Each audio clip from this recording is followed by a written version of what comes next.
have one more topic that I would like to cover with you. Many of the people listening to this interview know that I'm the visual strategies lady. They call me the queen of visual strategies because I understand that the information that we get from what we see can be a very important part of our communication interaction with people and can become a very important part of our personal organization and just our capabilities in managing our lives. And so I'm wondering for you, I know you said that you were hyperlexic, okay, as a young child. You did say some things about teachers using some picture cards with you. How do visual things impact you in your life? Sometimes I can have difficulty interpreting information from just a typed word. I love a good diagram. I love a good instruction manual. And I definitely judge books by cover, just books, not metaphorically.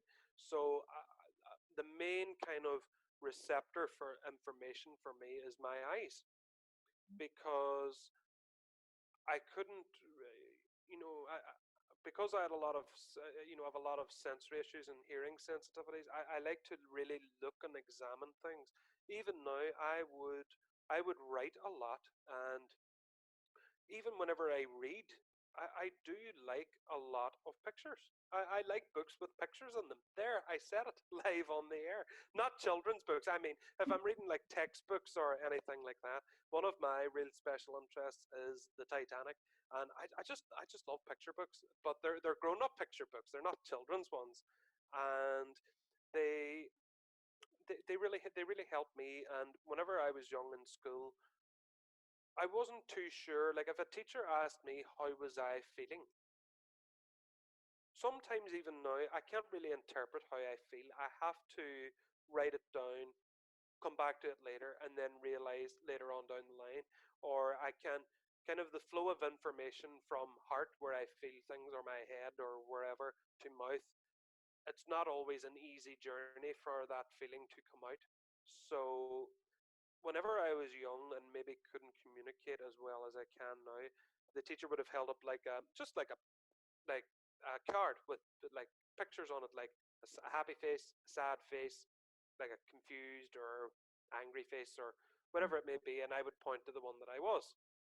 So I'd point to the smiley face and say, "Yeah, I'm all good. Keep on teaching, keep on trucking. I'm pretty happy." So, but if she asked me, are you happy? It was just how I learned things. It was just how I learned things, and it was very, very useful, even for things like work, like my work diary.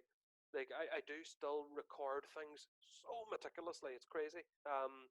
It's almost too much sometimes, but it helps me to keep structure, order, and clarity. Like the one thing that I actually noticed first after the Nashville picture behind you was your calendar. I love calendars like that, and I love writing things in them, and it helps me visualize the whole month.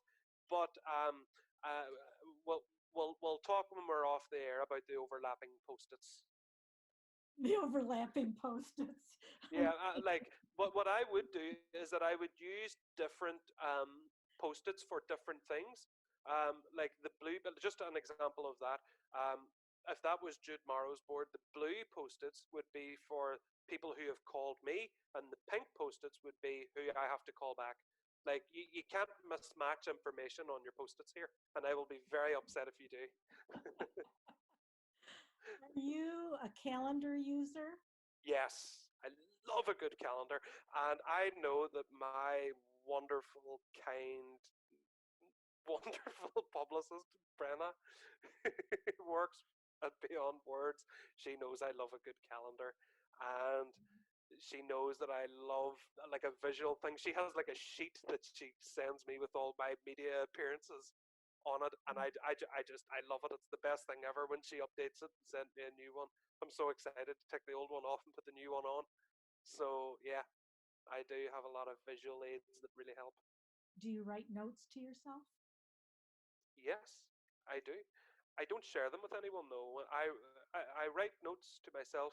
I write notes for different things. If I need reminded to do things, if I get an idea that I want to write about, that I want to expand upon, yes, I do write to myself, and I use notepads.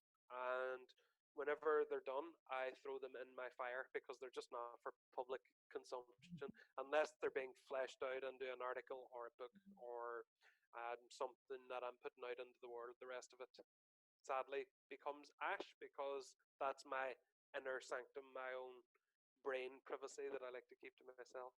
Hmm. Do you have some favorite apps on your phone? I love Google Calendar, and I am not sponsored or endorsed by Google Calendar, but it has saved my life for the last 3 months. Thank you to Brenna again for introducing that to me. I love the timer on any phone. It's not an app, but sometimes I can lose track of time, and whenever I'm focusing on a task, whenever I put out like my, whether it's my routine, my plan for the day, whatever it may be, if I become sidetracked or lose myself a little bit, um, if I can be prone to doing that. So I do set a timer so I can refer to it if it's like, oh dear, I only have 6 minutes and 42 seconds left, I better get something done. Mhm. What about maps? Maps, Mhm. paper maps. Um, Or on your phone? Is that do I like? something you use? Of course, Do I? you live in a, is your, where you live, is that a more rural area? No, it's not. I live in one of the biggest cities on the island, but we are a tiny island, and we can get around pretty easily. It's not that big. I mean, this is an island roughly around the size of Hawaii, I think. So we're not That's that not a real big deal for you. we're not that large of a place. I do I like paper maps. Okay. I like a paper map. If I go to a tourist attraction or a city, I look like a typical tourist with my big fold out paper map. Mhm. As far as maps on my phone, I wouldn't use very regularly because if the signal goes, then you have nothing else to go on. The signal can't go on a piece of paper. I trust paper. I'm quite old fashioned. All right, you're proving my point, though, that the visual things are really important, and you love to write. This has just been such a delightful conversation with you, Jude. I have started your book. I look forward to finishing it. Just to tell the people who are listening to this interview, it's written in a very nice way. It's very delightfully written. You're a beautiful storyteller about your personal experiences as you're growing up. It's available on Amazon.com. Yes, it is. And what I will say, I'll say it to you, I'll say it to all your listeners as well, is that please reach out to me as well through judemorrow.com. I mean, or even my own Facebook community at Jude Morrow Author, because a lot of people do ask questions about the book as they read. And I now and again do provide some nuggets of gold of additional information that maybe didn't make it into the print books. Okay. So I want to make my book as interactive an experience as possible. And I do have some Facebook videos that I made of going to some locations that I was in the book, because back on the topic of visual, Mhm. I read someone's memoir one time, and I'll not mention who she is, but she had a YouTube channel, and she put up videos of places where certain aspects of her life took place. And it brought the book to life. It really did. It was fantastic. I could really become more engrossed in the story whenever she was talking about, in particular, her bedroom. I was saying, oh, I saw that on YouTube. I know what that looks like. I can visualize it. I can see her in it. Mhm. So I wanted to give that experience too, and I do have those videos as well. Okay, great. Well, I want to thank you so much for taking the time to talk with me today and to share. about your book and your personal life. I think that you share some really important thoughts and ideas that will help the teachers and the parents that work with children on the autism spectrum. And when I'm listening to everything you're saying, what really comes out as a very strong message is see their strengths, see their talents, nurture those. Absolutely. Mm. Nurture those. I mean, autistic people have just been backed into a corner with misinformed negativity, and I am doing my ever so small part to try and form some sort of resistance. Well,